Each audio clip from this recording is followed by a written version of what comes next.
OK, good morning to Tim Sherwood. Right, we know that was a huge win for Arsenal. Manchester City lost, so did Liverpool. They're 6 points clear, but that's actually of Chelsea now. They're only 12 games in, but you're getting the feeling that this title race might be close to being over. Yeah, I thought it was a massive game of football. I really did. Not only for the 3 points, the emotion of a North London derby. I know what it's like myself, you know, how that can take you forward. They've got tough games coming up. Chelsea next week are the nearest challengers at the moment. And I think that it was just such a huge result. It stopped the noise, because the noise would have been, well, Gabriel's injured, you can't do it without him.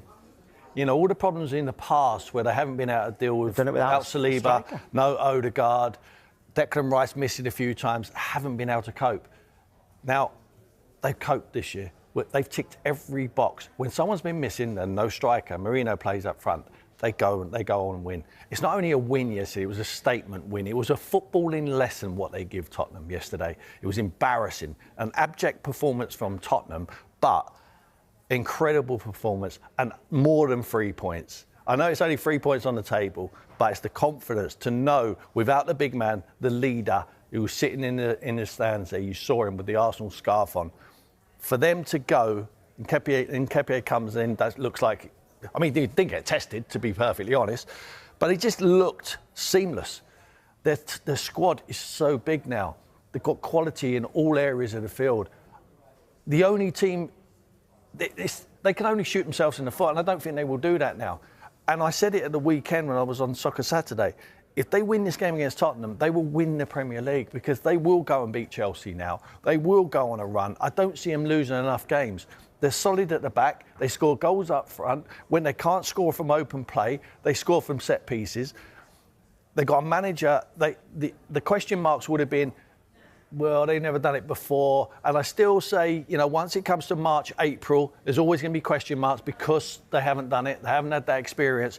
But you have to do it sooner rather than later. And I think now's the time for them to do it. And when they actually do it, I think it's a problem for every other team, because this young side will go on and go on and go on, and they can dominate for years to come. Is Eze now top class? Because when we talk about number 10s, just for England this is, you always say Bellingham, Foden, Palmer. Before you kind of mention Eze, you start thinking, oh, Eze could maybe play out left or something like that. Is Eze now in that bracket? Yeah, I think if we can get a bit carried away because he scored a hat-trick in North London derby, it's massive. It's massive for Eze, it's massive for Arsenal. But if you asked me before, who's the one of the most talented number 10s, an actual number 10 who's going to play in that central area, I would say Eze. I would say the guy's 6'3". He's quick. He plays off both feet. He's got everything. He's got the vision. You saw all the Declan Rice chance before they scored, and he just dinks it over the top. He's the most talented number 10, in my opinion, we have in England. If this boy cannot play if we're going to play with a number 10, I'm not sure if Thomas Tuchel wants to do that in the World Cup. If we play with a number 10, it has to be Eze.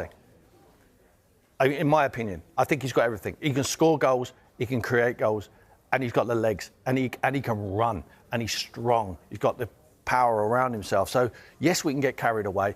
If a Tottenham fan there turning up to that game at the Emirates yesterday, if you're going to lose the game, please don't let Eze score, because he's someone who's you had in your door, and then all of a sudden he's been taken away and gone to your neighbour.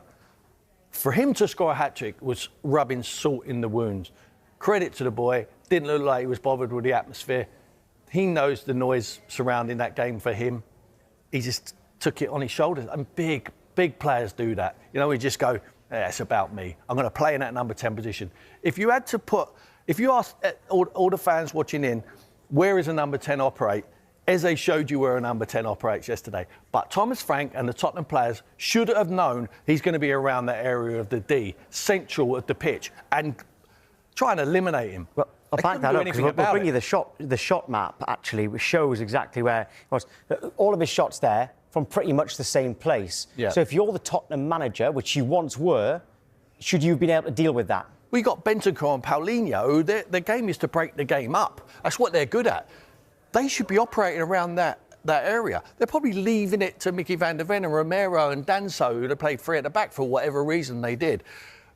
And they're all leaving it to each other. But Eze knows the distances. He can work in tight areas. If you slide that ball, which Arsenal do, disguise pass, slide it in behind the midfield, he can get turned on his back foot and all of a sudden he's facing them. The defenders don't want to come out because if they do, he thinks the ball over the top like he did for Declan Rice. And if you don't come out to him, the midfield are trying to win the ball from the wrong area then. They're coming back towards their own goal. And he manipulates the ball, he uses his body and he gets his shots off. He's too quick, he's too clever.